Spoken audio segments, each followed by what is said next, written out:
이방 세계 최초의 이방인 교회로 세워진 안디옥 교회의 출현은 2000년 기독교 역사에서 또 하나의 획을 긋는 사건이라고 했습니다.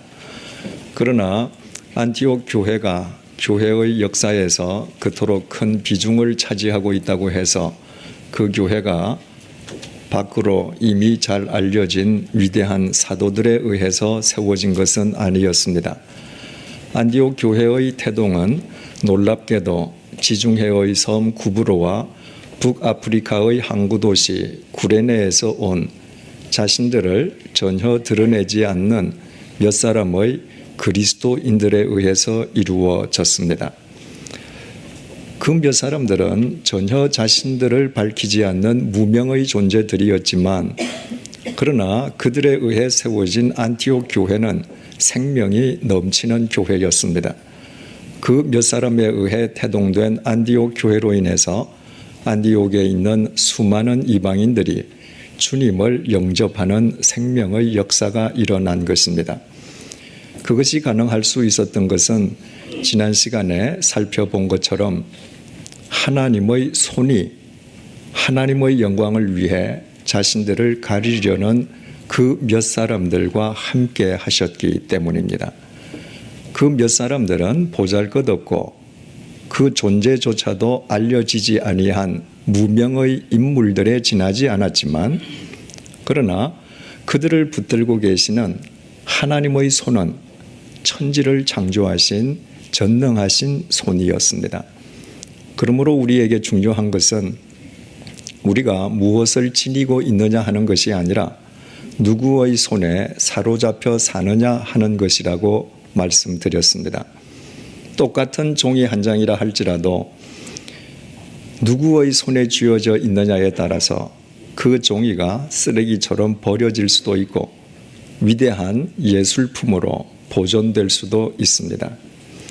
이와 마찬가지로 우리가 언젠가 썩어 문드러질 우리 자신들의 손만 의지하면서 살아가느냐 혹은 천지를 창조하신 하나님의 손에 사로잡혀 사느냐에 따라서 우리의 인생은 쓰레기처럼 공동묘지에서 썩어져 버리는 허망한 삶으로 끝나버릴 수도 있고 영원하신 하나님의 손 안에서 하나님의 명작품으로 승화될 수도 있습니다.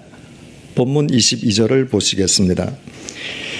예루살렘 교회가 이 사람들의 소문을 듣고 바나바를 안디옥까지 보내니 이방 세계에서 생명의 역사를 일으키고 있는 안디옥 교회의 소문은 480km나 떨어져 있는 예루살렘 모 교회에도 전해졌습니다.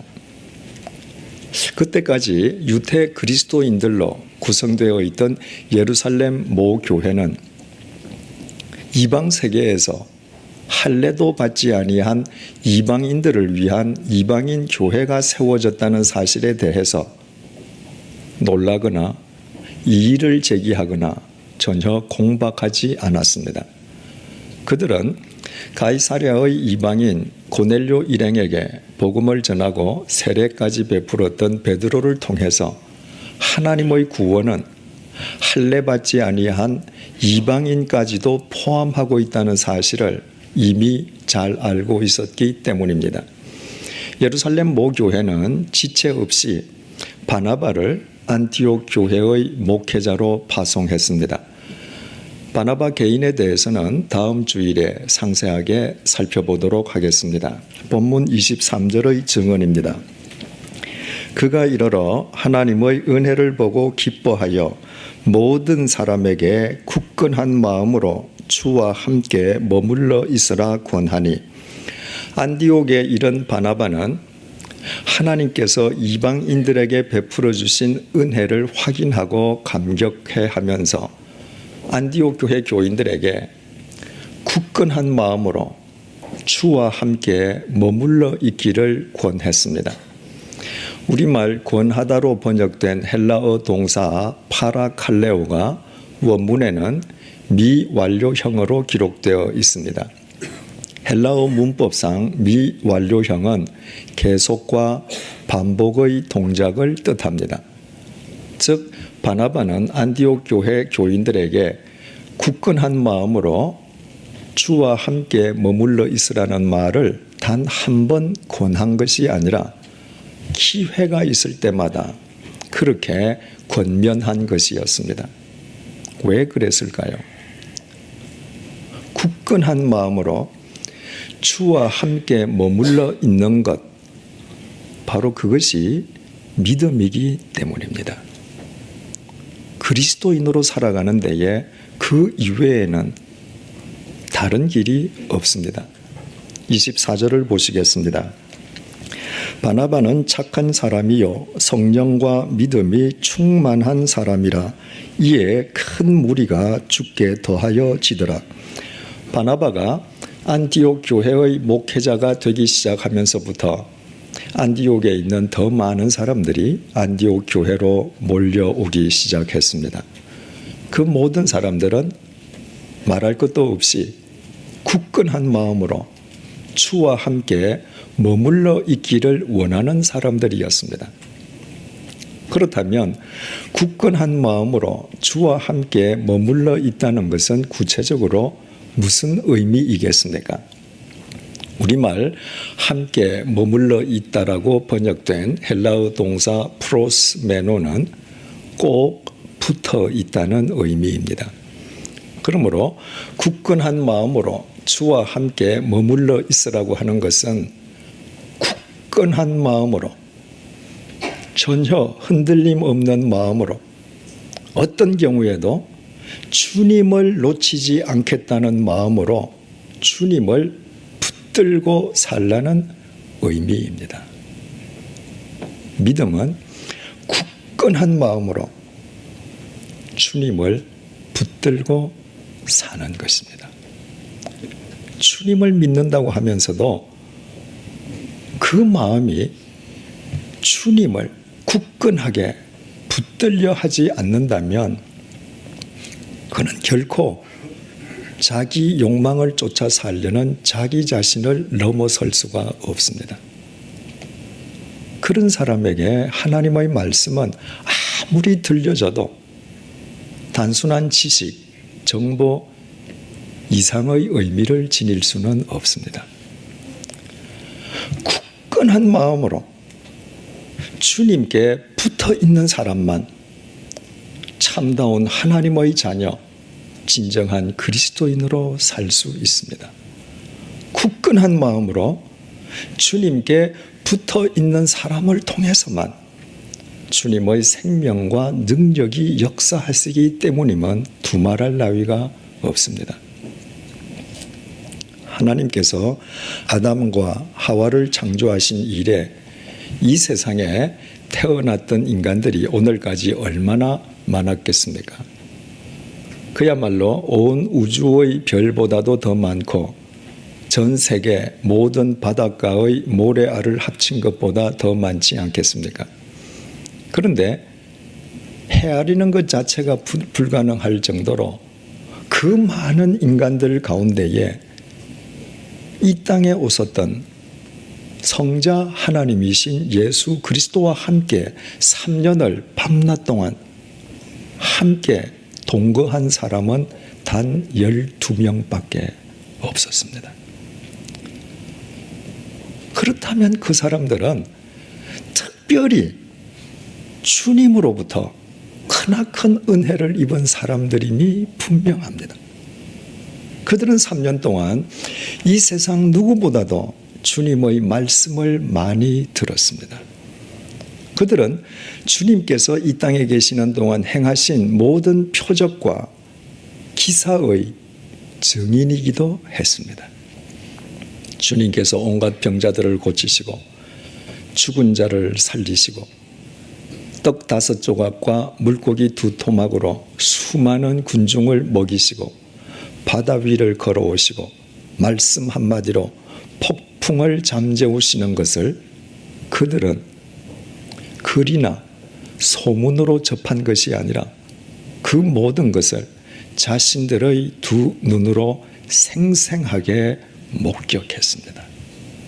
이 세상 누가 그 12사람보다 더 큰 은혜를 입었다고 말할 수 있겠습니까?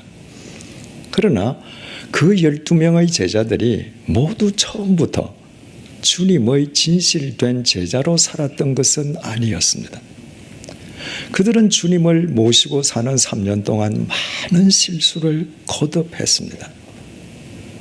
그들의 몸은 주님 곁에 있었지만 굳건한 마음으로 주님께 붙어 있으려 하지는 않았기 때문입니다. 3년 동안 주님을 따르지만 그들의 마음이 주님께 붙어 있으려 하지는 않았을 때 그들은 주님을 이용해서 자신들의 야망을 이루려는 추악한 인간에 지나지 않았습니다. 그들이 참된 그리스도인으로 참된 주님의 제자로 산 것은 모두 그들이 굳건한 마음으로 주님께 붙어 있는 삶을 살기 시작한 이후였습니다. 그들이 굳건한 마음으로 주님께 붙어 있을 때 그들 모두는 이스라엘 최하층민에 불과했지만 주님께서 생명과 능력으로 역사해 주셨기에 그들은 인류의 역사를 새롭게 하는 주님의 제자로 살아갈 수 있었습니다. 하지만 그 12명 가운데에 가룟 유다만은 예외였습니다. 가룟 유다는 12명의 제자 중에서 회개를 맡을 정도로 주님의 특별한 신임을 받은 사람이었습니다. 그러나 가룟 유다는 3년 동안 몸은 주님 곁에 있었으면서도 끝내 굳건한 마음으로 주님을 붙들려 하지는 않았습니다. 몸은 주님 곁에 있는데 그의 마음은 변함없이 세상의 물질에만 고정되어 있었습니다. 그래서 은 30냥에 진리이신 예수 그리스도를 팔아먹는 희대의 배신극을 벌이고 말았습니다. 이 땅을 거쳐간 그 수없이 많은 인간 가운데에 주님으로부터 특별한 은혜를 입고 주님의 12제자가 되는 특별한 선택을 받았음에도 불구하고 가룟 유다가 마음으로 주님을 붙들려 하지는 않았을 때 그는 자기 욕망에 눈먼 욕망의 노예 이상이 될 수는 결코 없었습니다. 오늘 본문 속에서 바나바가 굳건한 마음으로 주께 붙어 있으라고 한 이 말을 사도 바울의 용어로 표현한다면 예수 그리스도 안에 있으라는 것입니다. 사도 바울은 자신의 서신서를 통해서 예수 안에, 그리스도 안에, 예수 그리스도 안에, 주 안에, 하나님 안에, 성령 안에 라는 말을 무려 164번이나 되풀이했습니다. 사도 바울은 한때 교회를 핍박하던 주님의 대적이지 않습니까? 그러므로 그 자신이 예수 그리스도 안에 있지 않고서는 삼위일체 하나님 안에 있지 않고서는 결코 자기를 뛰어넘어 그리스도인답게 살 수 없다는 사실을 그 누구보다 잘 알고 있었던 것입니다. 사도 바울은 로마서 7장 19절에서 24절을 통해 이렇게 탄식했습니다. 내가 원하는 바 선은 행하지 아니하고 도리어 원하지 아니하는 바 악을 행하는도다. 만일 내가 원하지 아니하는 그것을 하면 이를 행하는 자는 내가 아니요 내 속에 거하는 죄니라. 그러므로 내가 한 법을 깨달았노니 곧 선을 행하기 원하는 나에게 악이 함께 있는 것이로다. 내 속 사람으로는 하나님의 법을 즐거워하되 내 지체 속에서 한 다른 법이 내 마음의 법과 싸워 내 지체 속에 있는 죄의 법으로 나를 사로잡는 것을 보는도다. 오호라, 나는 곤고한 사람이로다. 이 사망의 몸에서 누가 나를 건져내랴. 사도 바울이 여전히 죄와 악의 노예로 살고 싶어하는 자기 자신과 주님의 말씀대로 살기를 원하는 자기 자신 사이에 싸움이 벌어지고 있음을 토로한 것입니다. 그리고 사도 바울은 오직 예수 그리스도 안에서만 예수 그리스도를 힘입어 그 싸움에서 이길 수 있다는 사실도 정확하게 알고 있었습니다. 그래서 이 사망의 몸에서 누가 나를 건져주겠느냐고 탄식했던 사도 바울은 곧 이어서 로마서 8장 1절 2절을 통해 주님을 이렇게 찬양하고 있습니다. 그러므로 이제 그리스도 예수 안에 있는 자에게는 결코 정죄함이 없나니 이는 그리스도 예수 안에 있는 생명의 성령의 법이 죄와 사망의 법에서 너를 해방하였음이니라. 누구든지 예수 그리스도 안에 있기만 하면 예수 그리스도의 생명과 능력을 힘입어 죄와 사망의 올무에서 벗어나 참다운 그리스도인으로 살아갈 수 있습니다. 오직 예수 그리스도 안에서만 가능합니다. 예수 그리스도 밖에서는 절대로 불가능합니다. 위대한 사도 바울마저도 굳건한 마음으로 주님께 붙어 있으므로 오직 말씀과 기도로 예수 그리스도 안에 거함으로 자신과의 싸움에서 이길 수 있었습니다. 위대한 사도 바울이 그랬다면 하물며 우리 같은 인간이야 두말해 무엇하겠습니까?